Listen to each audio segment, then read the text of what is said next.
যেটা আনছো এটাতে থাকবে তো? কোনটা? যেটা তুমি আনছো? হ্যাঁ। এই কেমন শব্দ হলো? আব্দুল মাছটা এই ওই যে তোমার বললাম না যে গাইল কেটেছে গা, আমি তো মনে করতেছি মনে হয় গাইল যখন মনে হয় থাকবে তো কাটা তো থাকো যেতে তো থাকবে না থাকবে এই মাছ তো তুই পাবি। আরে পাওয়ার প্রশ্ন না, পরে সেটা এই মাছ বেশি নড়ে না। এই পয়টা শিশুতে দেওয়া ছিল। এই লেজে কামড়েছে কামড়েছে। ভয়তে ফেরে জালে ভয় বাড়ি দিয়ে যায় বসে। জালে বাড়ি থেকে বান্দারা দেখছে না?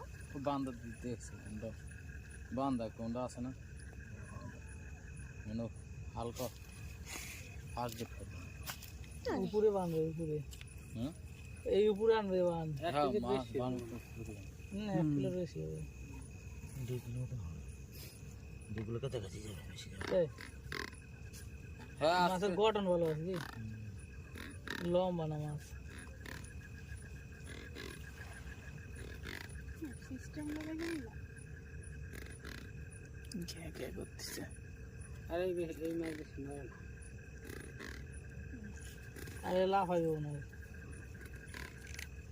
এই জালের মধ্যে পড়ে থাকবো যেই দড়ি আছে সেই দড়ি তোমার মাছ মরে যাবে। আমার 4-5 কিলো মাছ ছিল। মোলাম দড়ি। হ্যাঁ ওইটা মুলাম দড়ি। তোমারটা হ্যাঁ এই দড়ি মাছ মরে যাবে কেন? এই দড়ি বাঁধলে আমার বড় মাছ বাঁধে দড়ি সব। জানি তো, ওই জন্য তো তোমরা ডাকলাম। আমার দড়ি হবে না, এটা হচ্ছে সরু দড়ি লাগবে। জালের দড়ি হলে ওই তো মাছ বাঁধা লোকো থাকতে বলতে লোকোতে এনে দিতাম। ওই সরুদের ওইটা নিয়ে আসলে তো না না ওই দড়ি চলবে না, খসখসে দড়ি লাগবে না। কষ্ট করে লাগবে না, তোমার মুলাম দড়ি তার মাছ মরে যাবে। এই ইলিশের জালের যে দড়ি ওই দড়ি হবে, এটা কি হবে নিয়ে যাও। এনে তো জল শুকাই যাবে এক্ষুনি। ওইটা আছে তো। নিয়ে যাও। কোথায় নিয়ে যাও তুমি জানো? তুমি নিয়ে যাও, সকালে নিয়ে যাও না। কোথায় বানবা? এই যে দড়ি আছে একটা, এই দড়ি তো বানলে আমার লোক উঠে আমাকে ওই